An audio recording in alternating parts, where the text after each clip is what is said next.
3, 2, 1, go. Okay, so today we're going to be learning, well, I'm going to teach you about how manual transmission works.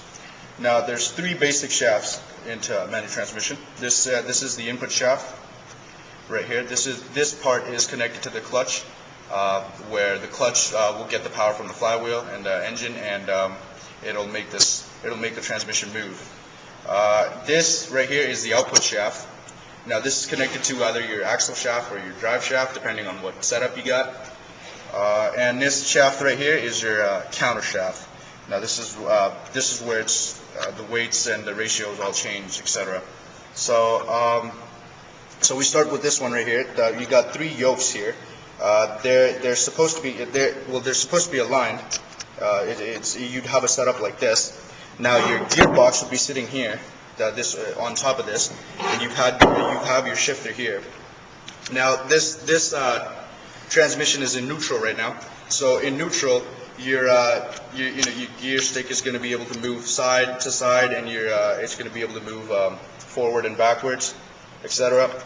Because you do have a pivot gear. And so let's say for first gear, if the driver's sitting right here, he would move this way and push forward. For a push forward, meaning it's going to pivot out this way. The shift's going to pivot out this way and move forward, making this thing move back. That would be your first gear. Now, from first gear, when you're getting the input, it goes from the small gear to the counter shaft, and from the counter shaft, the smallest gear, and from the smallest gear, it moves up to the highest gear, giving you high torque. And that would be your first gear. So from the first gear, you would come back to neutral first. So in that case, if you had this yoke here, when it come into neutral, this would move back. This would move back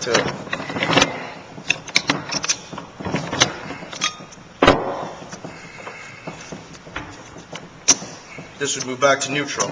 Now it's neutral again, and again with the yoke assembly right here.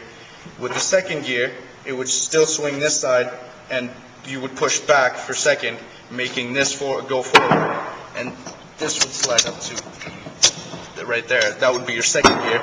So once you get your input, this gear goes again to here. From here it goes to this gear, and from here it goes up here, giving you a different output and a higher speed. Now, from here, you would go back to neutral, making this push back again. Right here, you're back to neutral. Now this yoke goes out. This yoke is in no use anymore, because now you move on to this yoke, which would be sitting here, connected like this.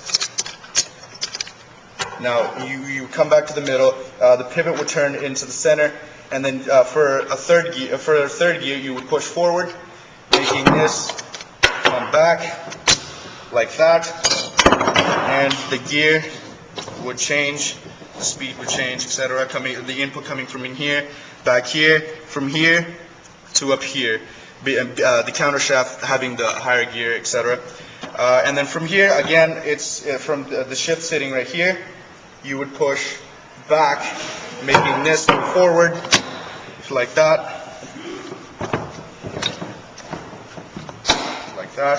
Making you go into the 4th gear with a higher speed. Now with the 5th gear, it's completely different, because now it's going to shift back to neutral, going.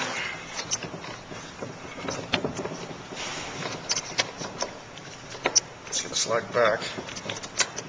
Come on. There we go. Back in neutral. This goes from the 5th gear.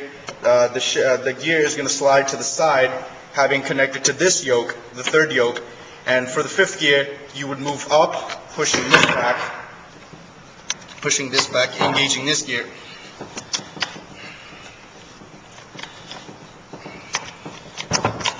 This gear, giving you a higher speed, because it's from here it goes back down here, and from here it's down here.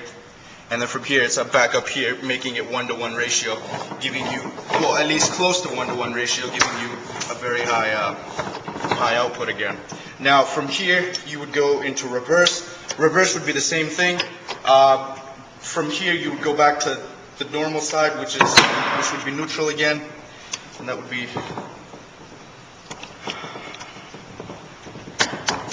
there we go. We're back to neutral.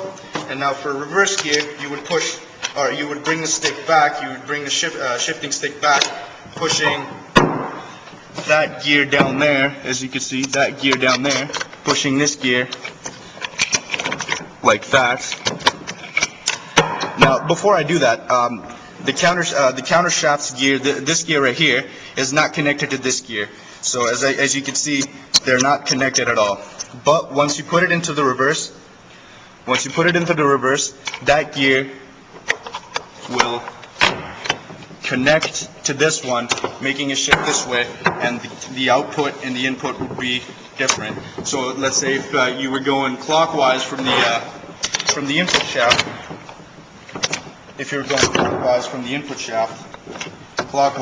that would change the gears, make it into a opposite-sided output, making it go into reverse. And that's basically how the gears transmission work. And now as you see this part right here, they're called the synchronizers, the brass synchronizers. They're shaped this way, so it makes it easier for the gears to mesh together.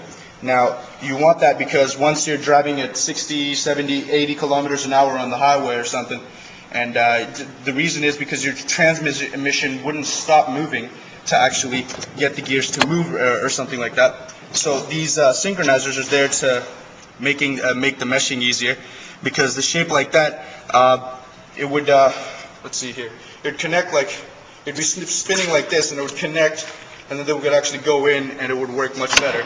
So even at a high speed, they could still connect and disconnect, and just go on like that, just moving speeds, first gear being again, and just like that. And now this thing right here is the warm gear. This is connected to your speedometer. So your speedometer basically giving you the output that you would get from the first gear, because from the first gear you wouldn't be getting very high speeds, you just get a high torque. So meaning this, it doesn't matter how fast you spin this would spin much slower. That's how you would measure your speeds. And that's all. That's how basically a manual transmission works, from 1 to 5 gears. Now it does get complicated when you have other gears, etc. But yeah, that's about it.